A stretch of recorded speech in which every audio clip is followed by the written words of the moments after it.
अंबेडकर ग्राम के सरपंच का बेटा शहर में एक बहुत बड़ी कंपनी का मैनेजर है।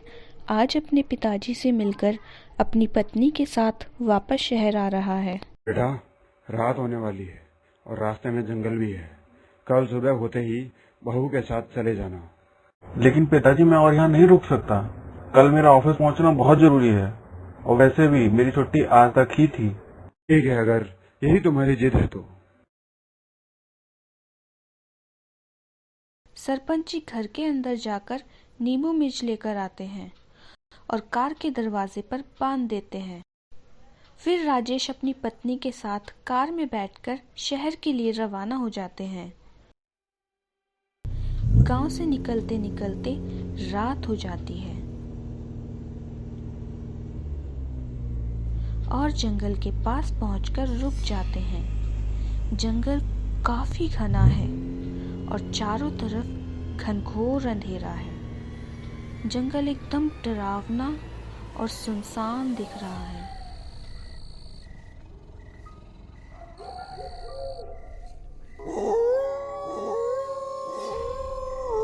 बीवी अपने पति का नाम लेके बोली, रमेश, मुझे लग रहा है पापा ठीक बोल रहे थे। कल सुबह सुबह हम चले जाएंगे। आज अमावस की रात भी है। अरे स्वीट हार्ट, अब छोड़ो भी ना ये सब। तुम्हें पता है ना, मैं इन सब बातों पे विश्वास नहीं करता।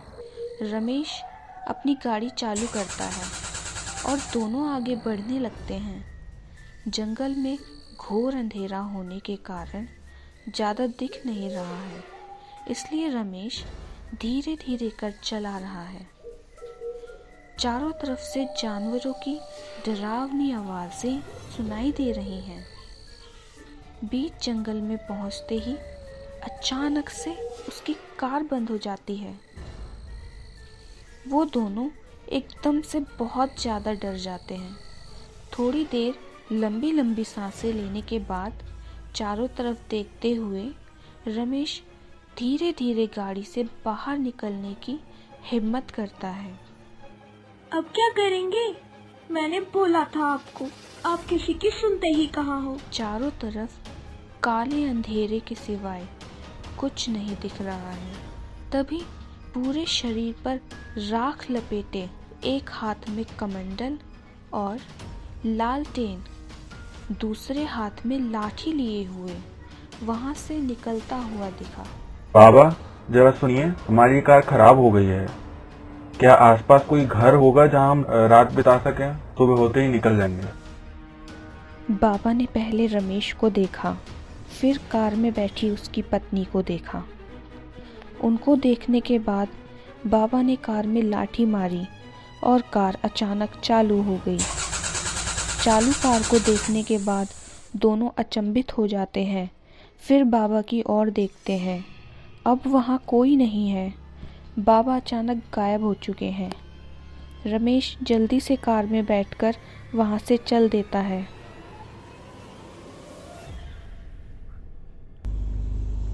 आज तो हमारी किस्मत अच्छी थी जो वो बाबा हमें मिल गए, नहीं तो पता नहीं हमारा क्या होता इस बीच जंगल में। पता नहीं वो बाबा कौन था, इतनी रात को जंगल में क्या कर रहा था। आपको उस बाबा की पड़ी है और यहाँ मेरी जान निकल रही है डर से। डार्लिंग, डर तो मुझे भी बहुत लग रहा है अब। रास्ते में एक लकड़ी का पुल पड़ता है। गांव वालों की मान्यता के अनुसार उस पुल के नीचे बहुत सारी चुड़ैलें हवा में सोती हैं। पुल काफी पुराना है, तो टूटने के डर से रमेश कार को पुल पर धीरे धीरे चढ़ाता है। कार के भारी वजन के कारण पुल की पटरियों से आवाज आने लगती है, जिससे सारी भूतनियां जाग जाती हैं। पुल पार करते ही फिर से दोनों घने जंगल में घुस जाते हैं। इस बार भूतनियां उनका पीछा करने लगती हैं।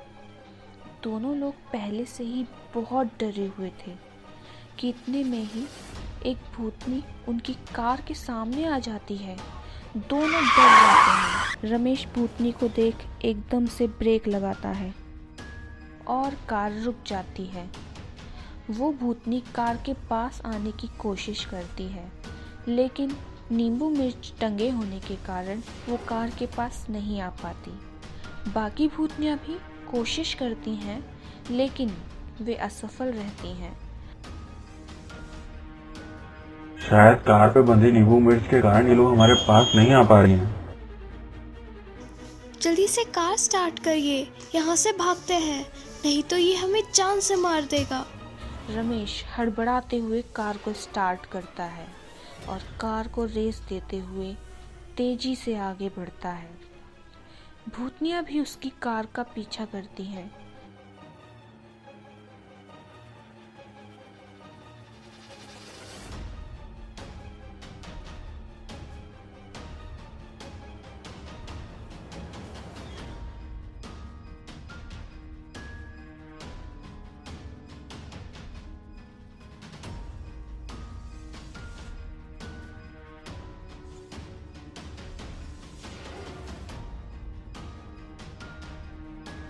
कुछ देर बाद वे जंगल से बाहर निकल आते हैं। दोनों लोग भूतनियों को पीछे ना आता देख सांस में सांस लेते हैं और शहर की ओर बढ़ जाते हैं।